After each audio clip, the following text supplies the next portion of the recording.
예, 이상규입니다. 전 세계가 코로나로 셧다운 또는 넉다운 되고 있습니다. 국경이 폐쇄가 되고 이동이 금지가 되고 경제 활동이 멈추는 등 경제적, 사회적으로 커다란 충격이 지속되고 있습니다. 그런데 이 와중에서도 방역을 잘하는 나라들이 생겨나고 있죠. 유럽 쪽에서는 덴마크, 호주, 뉴질랜드가 더 이상 감염자가 한 명도 없다 이제 선언하기에 이르렀고요. 아시아에서도 가장 먼저 코로나가 시작된 중국, 현재는 효과적으로 잘 막고 있습니다. 베트남이나 대만도 방역 우수국으로 얘기를 하고 있는데 여기에 한국을 빼놓을 수가 없죠. K방역, 드라이브스루, 워킹스루, 신속한 접촉자 확인이라거나 철저한 역학조사 등등 다른 나라에서 꽤 놀라고 있습니다. 그리고 우리 국민들도 이 문재인 정권에 그리고 방역 당국에 좋은 평가를 역시 주고 있죠. 이거는 잘하는 일이다 이렇게 얘기할 수가 있습니다. 최근 BTS가 미국이나 영국 차트에서 상위권에 올라간다거나 영화 기생충이 아카데미상을 석권한다거나 하여튼 여러 가지로 한국의 국제적 위상이 돋보이고 있다, 부각되고 있다. 전 이 점은 정말 우리 국민들 모두에게 박수를 보내주고 싶은 심정입니다.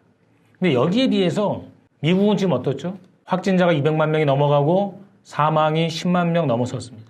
여기다가 이 민간인, 흑인이죠. 연행을 하는 중에 목을 졸라서 사실 이것은 사고가 아니라 거의 살해 수준에 가까운 경관이 이런 짓을 했습니다. 미국 전역이 인종차별에 항의하는 시위가 일어나고 이것이 지금 국제 전 세계로 번져가고 있죠. 미국의 단면, 그러니까 이 극단적 자본주의, 정글식 자본주의, 미국식 체제의 허구성, 이들이 사실은 얼마나 잔악하고 얼마나 자기 국민들에게 대해서도 무자비한가 하는 것이 드러나고 있죠. 이렇게 세계 곳곳이 몸살을 앓고 있는 가운데 알려지지 않는 그런 나라가 있습니다. 바로 우리와 맞닿아 있는 북한이죠. 아마 북에도 코로나가 들어가긴 했을 겁니다. 근데 북이 흔들리고 있다 이런 조짐이 전혀 없어요. 오히려 지난 3월에 단거리 미사일 발사를 3차례나 합니다. 이스칸데르급, 에이테크스급, 그다음에 초대형 방사포 또는 대구경 방사포라고 하는 이 3가지 종류. 물론 여기다가 이제 북극성 3호 계열이라고 하는 SLBM 잠수함 발사 미사일까지 최근에 계속 그 시험 발사를 했는데요. 여기서 이제 놀라운 게 뭐냐면 처음에 이것을 이제 개발할 때 발사 간격이 한 20분 정도 걸렸다고 합니다. 많으면 거의 30분씩 걸리기도 했고. 근데 지금은 20초 만에 한 발씩 쏩니다. 어마어마한 발전을 이룬 거죠. 발사관이 4개에서 6개로 늘어났고요. 바퀴식 차량에서 무한궤도로 바뀌었습니다. 그러면 도로가 갈 수 없는 곳에서도 이것은 기동할 수 있게 되는 것이고 발사대가 6개라고 하면 20초에 한 발 쏘니까 1분에 3발 쏩니다. 6발 쏘는데 2분밖에 안 걸리거든요. 이게 차량형 이동 대 거기서부터 이제 그 기지에서 나와서 발사하기까지 보통 5분이 걸립니다. 그리고 2분 만에 쏴. 6발을. 그리고는 사라져버립니다.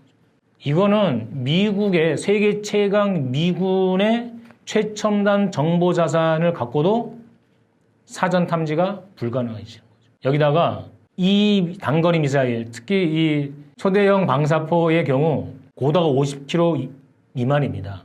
낮게 날아간다는 거거든요. 레이더 식별이 상당히 어렵다. 서로 식별했다고 하더라도 얘네들이 업다운 기동, 풀업 기동이라고 하는 겁니다. 올라갔다 내려갔다. 이건 맞추는 게 아예 불가능합니다. 그러니까 최근에 이 북은 그냥 체제를 겨우 유지한다거나 또는 이렇게 동요가 있다거나 그런 게 아니라 오히려 강화되고 있다. 전 세계에서 유일하게 군사력을 강화하면서 미국에 대해서 맞짱을 뜨는 모습을 강력하게 보여주고 있습니다. 그러니까 미국이 어떻게 대응하냐면 사우디아라비아에 있는 패트리어트 미사일을 그 부대를 철수를 합니다. 왜 철수를 하느냐? 북에 대응하기 위해서죠. 북이 너무 강하니까. 미군의 세계 배치를 바꿀 정도로 강력하게 지금 올라오고 있습니다. 자, 더 이상 이제 미군은 완전히 쫄려 있고 북의 상대가 안 될 수도 있다. 자기 본토 안에서 코로나도 대응하지 못하는 아주 허약한 체계이기 때문에 만약 여기서 군사적 문제가 발생한다? 미국이 과연 대응할 수 있을까요? 이들은 초조해지기 시작한 겁니다. 자, 여기서 이제 남북 관계도 우리가 한번 봐야 되는데요.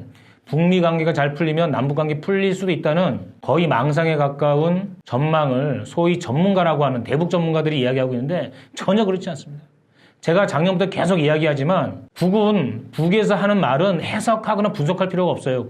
있는 그대로입니다. 안 한다 그러면 안 하는 겁니다. 문재인 정권 하에서 남북 관계는 풀릴 수가 없습니다. 북미 관계가 풀리더라도 남북 관계는 절대로 풀리지가 않습니다. 그래서 북이 결국 삐라살포하지 말아라. 김여정 한마디 한 걸 갖고 남측에서 대화를 구걸하는 거다. 내부 체제가 힘들어져서 원조를 위한 협상을 하려고 그러는 거다. 늘 그렇듯이 벼랑 끝 전술, 자기가 어려울 때 큰 소리 치는 그게 바로 북한이다. 왜들 이러세요. 전문가라고 하시는 분들. 북은 허언을 절대로 하지 않습니다. 결국은 남과의 모든 연락을 차단, 폐기할 뿐만 아니라 향후 대남 정책은 적대 정책으로 전환하겠다고 선언하기에 이렇습니다. 아마 문재인 정부가 전면적인 시험대에 오르는 거라고 생각을 하고요. 그간에, 그러니까 이게 박근혜, 이명박 시절에 보수 정권이든 또는 민주당 정권이든 역대 한국 정부가 해왔던 대북 정책을 전면적으로 바꾸지 않으면 상당한 어려움에 처하게 될 수밖에 없다라고 하는 것입니다. 이럴 때일수록 남과 북, 우리 민족의 운명은 우리 스스로 결정한다는 것처럼 민족 공조로 우리의 운명을 우리 스스로 개척해 나가는 이러한 지혜가 필요하고 그런 결단과 용기가 필요합니다. 당연히 미래통합당 같은 그런 보수 정당은 할 수도 없고 그런데 문재인 정권 기회를 줘도 못했습니다. 이것을 할 수 있는 정당은 유일하게 민중당이죠. 이제 민중당이 진보당으로 바뀌게 됩니다.